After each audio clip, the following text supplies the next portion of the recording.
przed nami pierwsza część tej zasadniczej konferencji, którą dzisiaj realizujemy wspólnie.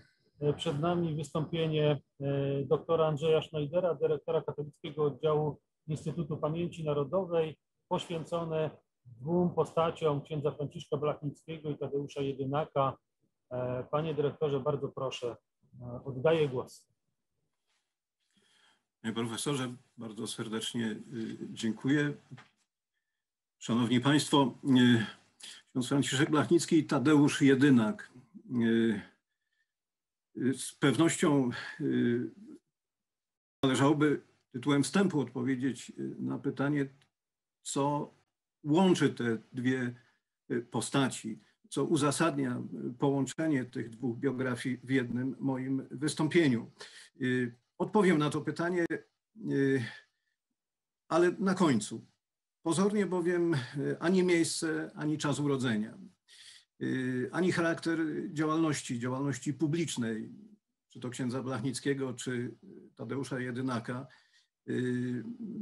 nie jest podstawą do takiego połączenia ich w jednym wystąpieniu. Najpewniej też nigdy się nie spotkali, co najwyżej, chociaż trudno to udowodnić, może o sobie słyszeli, może o sobie wiedzieli. Chciałbym swoje wystąpienie podzielić na takie dwie podstawowe części, to znaczy chciałbym najpierw przedstawić kilka kluczowych informacji o każdej z tych postaci, a następnie o każdej z nich chciałbym powiedzieć to i przedstawić to, co można nazwać pewnego rodzaju uzyskiem, będącym efektem tego projektu naukowego, jakim jest Panteon Górnośląski. Ewentualnie będę chciał też dopowiedzieć, co odnośnie do tych dwóch postaci wymaga dalszych badań. A na końcu odniosę się do pytania, które pewnie zrodziło się i po Państwa stronie, jak chodzi o uzasadnienie dla takiego połączenia tych dwóch postaci. Szanowni Państwo, ksiądz Franciszek Blachnicki, rocznik 1921, niedawno, przed kilkoma miesiącami obchodziliśmy 100. rocznicę jego urodzin. Urodził się w Rybniku jako uczeń szkoły powszechnej. Z rodzicami przeniósł się do Tarnowskich Gór. Tam spędził młodość, był zaangażowanym harcerzem. W 1939 roku we wrześniu brał udział w wojnie obronnej. Następnie zaangażował się w konspirację, tworząc na terenie Tarnowskich Gór struktury Polskiej Organizacji Partyzanckiej. Ta działalność doprowadziła go do zaaresztowania. Został osadzony w KL Auschwitz w 1940 roku, a następnie skazany na karę śmierci. Wykonania wyroku uniknął na skutek ułaskawienia i zamianie wyroku śmierci na karę 10 lat ciężkiego więzienia. Wolność odzyskał, bo przez te następne lata przebywał w różnych więzieniach i obozach na terenie Rzeszy. Wolność odzyskał w roku 1945, wrócił latem do rodzinnego domu w Tarnowskich Górach, a już kilka miesięcy później, w październiku, zgłosił się do Wyższego Śląskiego Seminarium Duchownego w Krakowie. Święcenia kapłańskie przyjął w roku 1950, przepraszam, tu w prezentacji jest błąd, w roku 1950. I już kilka lat później objawia się ksiądz Franciszek Blachnicki na skalę ogólnopolską jako inicjator, pomysłodawca i kierujący ogólnopolską akcją trzeźwościową pod nazwą Krucjata Wstrzemięźliwości. która to zakończyła się w roku 1960 rozbiciem tej akcji duszpasterskiej przez władze komunistyczne jako zagrażające monopolowi władz komunistycznych na rząd Bush, tak mówiąc w skrócie.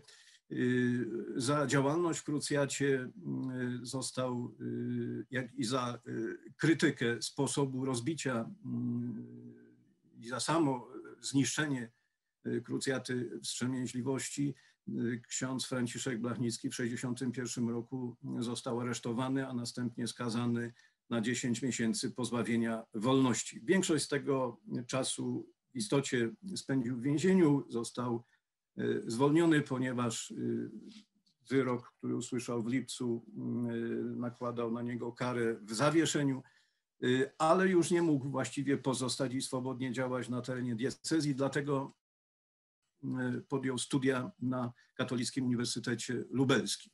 Tam zrobił doktorat,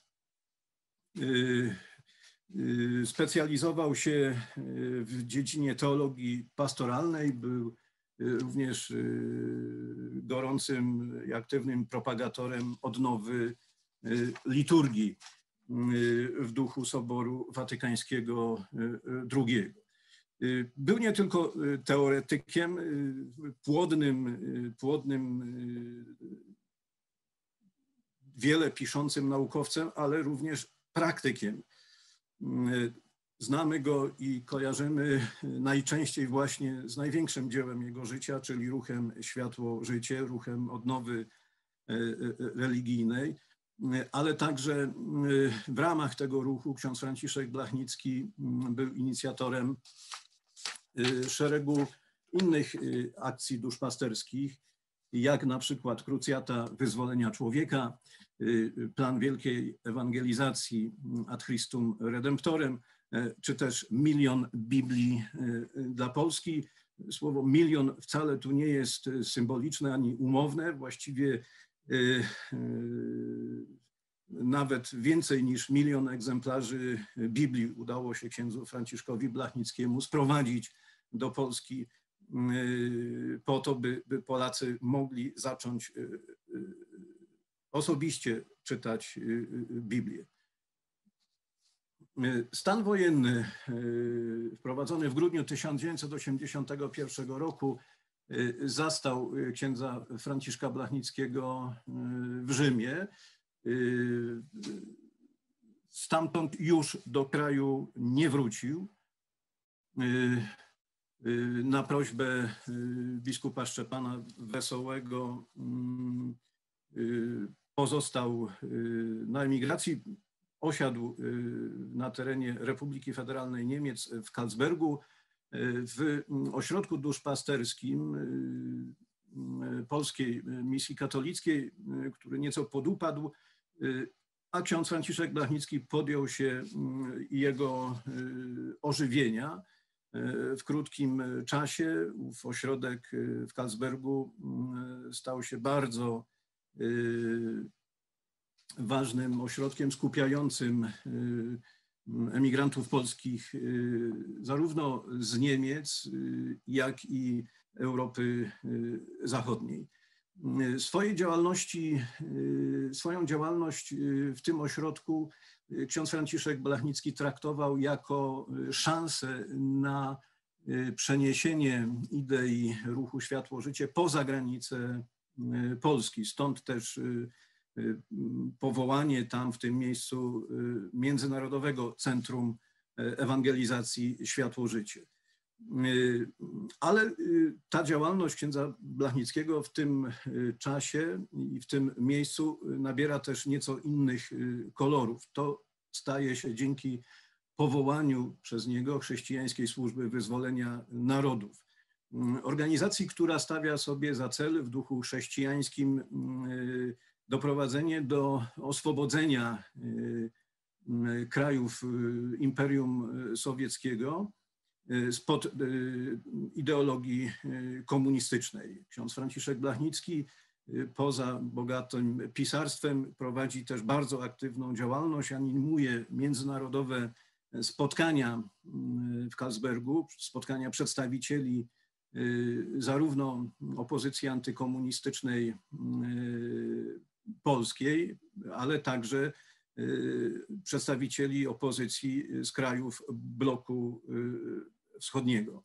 No właśnie ten ostatni, wydaje mi się, rozdział aktywności księdza Franciszka Blachnickiego mogę chyba uznać za taki szczególnie ważny i domagający się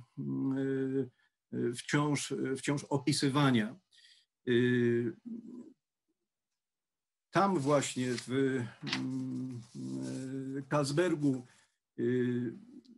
urodził się pewien pomysł, tam urodziły się pewne idee, które do dzisiaj pozostają mało znane. Ksiądz Franciszek Blachnicki, można powiedzieć, jest twórcą takiego pojęcia post-sowieticum, przez co rozumiał nowy porządek geopolityczny po upadku Imperium Sowieckiego. Co więcej, wprost jednoznacznie zgłaszał postulat unieważnienia porządku jałtańskiego. Pisał, jeśli post-sowieticum, czyli nowy ład w Europie Środkowo-Wschodniej jest utopią, to znaczy, że porządek jałtański stanowi coś nienaruszalnego. Jak długo? Na zawsze, do końca czasów, do końca historii, a może właśnie przekonanie o niezmienności obecnego porządku jest utopią. Wskazywał też bardzo celnie na 3 konkretne czynniki, które spowodują w jego przekonaniu erozję Imperium Sowieckiego. Po pierwsze, dążenia narodów podbitych przez Imperium Sowieckie do suwerenności. Po drugie, potrzeby i aspiracje socjalne, dążenie do lepszego standardu życia. Po trzecie, ideologia praw człowieka. Te głośno i bardzo dobrze słyszalne opinie księdza Franciszka Blachnickiego stały się powodem, dla których stał się groźnym przeciwnikiem politycznym już nie tylko komunistów w Polsce, ale został zauważony poza Polską. Dowodem tego jest seria artykułów, które zostały opublikowane w prasie sowieckiej, a były to tytuły w istocie dosyć ważne, bo i Izwiestia Komsomolskaja Prawda czy Maładiec Estonii. Tytuły tych artykułów szalenie wymowne, jak chociażby ten na slajdzie, dywersant w sutannie, czy też inne jak pasterz kontrrewolucji, czy też pod maską kaznodziejów. W każdym z tych przypadków Blachnicki jest prezentowany jako niebezpieczny polityk, który do swoich celów politycznych wykorzystuje religię. Ksiądz Franciszek Blachnicki był też bardzo krytyczny nie tylko wobec ideologii komunistycznej, dostrzegał także bardzo niebezpieczne cechy, jak to nazwał, cywilizacji technokratycznej, cywilizacji zachodniej. Bardzo precyzyjnie też wskazał cechy tej cywilizacji. Było to, powtarzam, w latach 80. Dziś, kiedy czytamy tę charakterystykę, wydaje nam się, że czytamy opis naszych uwarunkowań. A wskazał na takie cechy jak zniewolenie przez chemiczne używki o działaniu narkotyzującym. To jest jego ujęcie, to są jego słowa. Wynaturzony seks, konsumpcyjny styl życia, postawienie pieniądza na najwyższym piedestale wartości, nowoczesna biurokracja, gdzie człowiek ginie w gąszczu paragrafów bezdusznie stosowanych i egzekwowanych, system mass mediów będący przedmiotem i narzędziem manipulacji. Nędza materialna wynikająca z wyzysku, absurdalny wyścig zbrojeń, zatrucie środowiska. Tadeusz Jedynak, jakby przeciwieństwo, postać pozostająca gdzieś na drugim biegunie w pewnym sensie tej pierwszej, czyli księdza Franciszka Blachnickiego. Urodził się w roku 1949 w Niesadnej koło Garwolina. Ukończył najpierw zasadniczą szkołę budowlaną, potem technikum budowlane w Płocku. Przez pewien czas pracował w przedsiębiorstwie Naftobudowa Płock. Między rokiem 70 a 72 odbywał zasadniczą służbę wojskową. Ostatnim miejscem, ostatnia z jednostek, w której służył, znajdowała się na Śląsku. Stąd też właśnie Tadeusz Jedynak znalazł się na Śląsku. Po odbyciu służby wojskowej po prostu na Śląsku pozostał. Podjął pracę w jednym z przedsiębiorstw górniczych, a od 1975 roku pracował jako górnik ślusarz na kopalni węgla kamiennego Manifest Lipcowy w Jastrzębiu Zdroju. Dzisiaj kopalnia Zofiówka. Jak wielu z tego pokolenia, nowy rozdział w jego życiu zaczyna się latem 1980 roku. Tadeusz Jedynak uczestniczy w strajku załogi kopalni Manifest Lipcowy. Co więcej, w powstałym tam międzyzakładowym komitecie strajkowym pełni funkcję wiceprzewodniczącego. 3 sierpnia widzimy go wśród sygnatariuszy porozumienia jastrzębskiego, kończącego tę falę strajków na Górnym Śląsku i w Zagłębiu.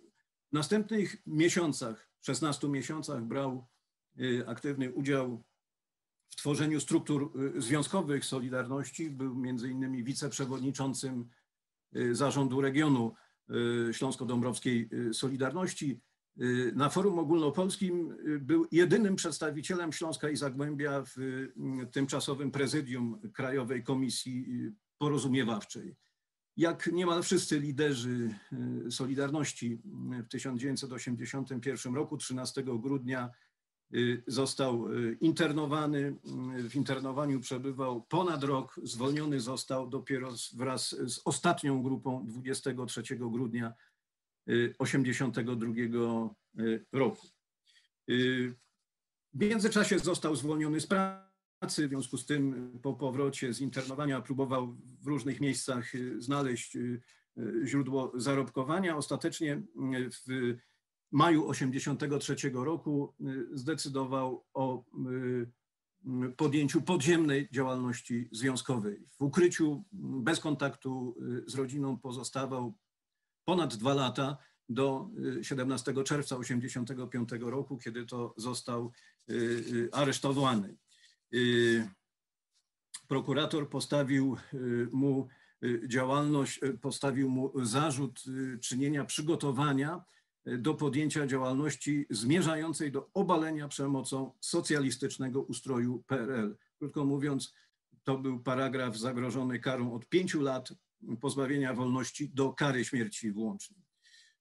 Do ostatecznej rozprawy sądowej nie doszło. W międzyczasie władze ogłosiły amnestię, która objęła też Tadeusza Jedynaka. Nie zaniechał działalności. Pracując na różnych podrzędnych stanowiskach, zarabiając na różnych podrzędnych stanowiskach, w dalszym ciągu kontynuował swoją działalność. Między innymi współpracował z Zofią i Zbigniewem Romaszewskimi w ramach Komisji Interwencji i Praworządności Solidarności. Uczestniczył w obradach Okrągłego Stołu, a w latach 1991-97 był posłem.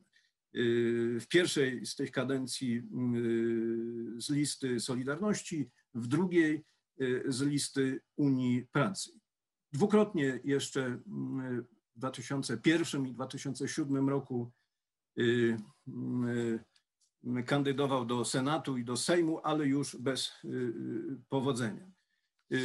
To, co wydaje mi się szczególnie istotne i co umyka bardzo często, kiedy myślimy o Tadeuszu Jedynaku, to jego działalność społeczna już po roku 1990. Był członkiem Komisji Rewizyjnej Polskiego Komitetu Paraolimpijskiego, był pełnomocnikiem organizacji Friends of Poland, zajmującej się pomocą dla Polaków na wschodzie. Uczestniczył też w tworzeniu, a następnie był członkiem Rady Programowej Śląskiego Centrum Wolności i Solidarności. Był też znany z bardzo jednoznacznej oceny stanu wojennego, okresu PRL-u. Tu cytat z jego dwóch wystąpień. To pierwsze dotyczy stanu wojennego, w którym stwierdza, że sprowadzanie całego problemu do stwierdzenia, że historia to rozliczy, wydaje mi się zbyt częste, a ostatnio stało się już taką polską dewizę. Myślę, że nie ma gorszego czy lepszego zła. Zło jest jedno, a my jesteśmy po to, to nasza powinność, żeby z nim walczyć. Stan wojenny w moim mniemaniu i w mniemaniu klubu parlamentarnego NSZZ Solidarność był nielegalny i nad tym zagadnieniem niech jak najszybciej zacznie pracować powołana komisja. I inne wystąpienie z 1994 roku dotyczące lustracji, mówiąc skrótowo. Jestem przekonany, że osoby skompromitowane współpracą ze służbami specjalnymi nie powinny zajmować publicznych stanowisk. Ale też Wysoka Izbo, konstruktorzy, twórcy i producenci aparatu przemocy wciągający do niego swoje ofiary powinni ponieść surowe kary. A jest odwrotnie, gdyż dalej zajmują te same miejsca i z większą perfidią, z lepszym skutkiem robią to samo, co kiedyś. Szanowni Państwo, warto by jeszcze wspomnieć o jednym z aspektów, o którym pozwoliłem sobie napisać w biogramie Tadeusza Jedynaka w leksykonie, mianowicie o kosztach, które ponosił nie tylko on, ale też i jego rodzina. W czasach, kiedy prowadził podziemną działalność, ukrywał się, nie utrzymywał w związku z tym kontaktów z rodziną, SB szykanowała jego żonę i córkę. W 1984 roku poinformowano ją na przykład, że cofnięto jej przydział na mieszkanie, w którym zamieszkiwali jako mieszkaniu kopalnianym. Zabierano ją wielokrotnie na długie, wielogodzinne przesłuchania w Katowicach bez możliwości skontaktowania się z małoletnią córką. Grożono uprowadzeniem tej córki, przejechaniem przez samochód, albo też zgwałceniem i wyrzuceniem z mieszkania i zwolnieniem z pracy. To jeden tylko z aspektów, który bardzo często umyka nam przy opisywaniu tych zasłużonych postaci. Umyka nam ten drugi plan. Szanowni Państwo, wracając do pytania postawionego na początku, co łączy te dwa życiorysy? Uważam, to moja refleksja bardzo osobista, w tych dwóch życiorysach, które pozornie nie mają ze sobą wiele wspólnego, doskonale odzwierciedla się i wyraża jednocześnie idea Panteonu Górnośląskiego. Bo oto Górnoślązak Blachnicki uznawany jest za jednego z najwybitniejszych przywódców duchowych zniewolonej Polski. Nazywany jest wychowawcą wolnych ludzi, wolnych Polaków i stawiany w jednym szeregu obok postaci tak wybitnych i zasłużonych dla niepodległości Polski jak prymas Stefan Wyszyński czy papież Jan Paweł II. I jednocześnie chłopak spod Garwolina, osiadły na Górnym Śląsku, staje się przywódcą górników, liderem Śląsko-Dąbrowskiej Solidarności. Co łączy te dwie postaci? Górny Śląsk. Miejsce, z którego wychodzą wybitne postaci służące Polski, i zarazem miejsce, do którego przybywają mieszkańcy innych regionów Polski i tu rozwijają swoje skrzydła. Co więcej, przez tutejszych traktowani są jak swoi, bo o Tadeuszu Jedynaku nigdy nie słyszałem, a rozmawiałem z wieloma osobami, by ktoś czynił mu zarzut z miejsca jego urodzenia. Bardzo serdecznie dziękuję. Bardzo dziękuję, panie doktorze. Dziękuję państwu za wysłuchanie pierwszego wystąpienia. Ono dość dobrze pokazało tą wielowymiarowość Panteonu Górnośląskiego, o której dzisiaj już kilka razy słyszeliśmy. Teraz króciutka przerwa, a po niej ksiądz dr Mariusz Trąba powie o kolejnych dwóch postaciach i o kolejnym przykładzie życiorysów właściwie równoległych, a dość od siebie odmiennych.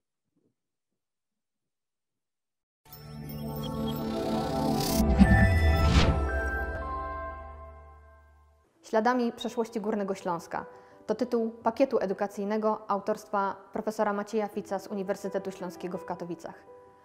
Pakiet składa się z 4 części, każda z nich poświęcona jest poszczególnym grupom zasłużonych dla Górnego Śląska oraz zestawu scenariuszy. Celem pakietu jest realizacja edukacji regionalnej nie tylko w murach szkolnych, ale również poza systemem klasowo-lekcyjnym.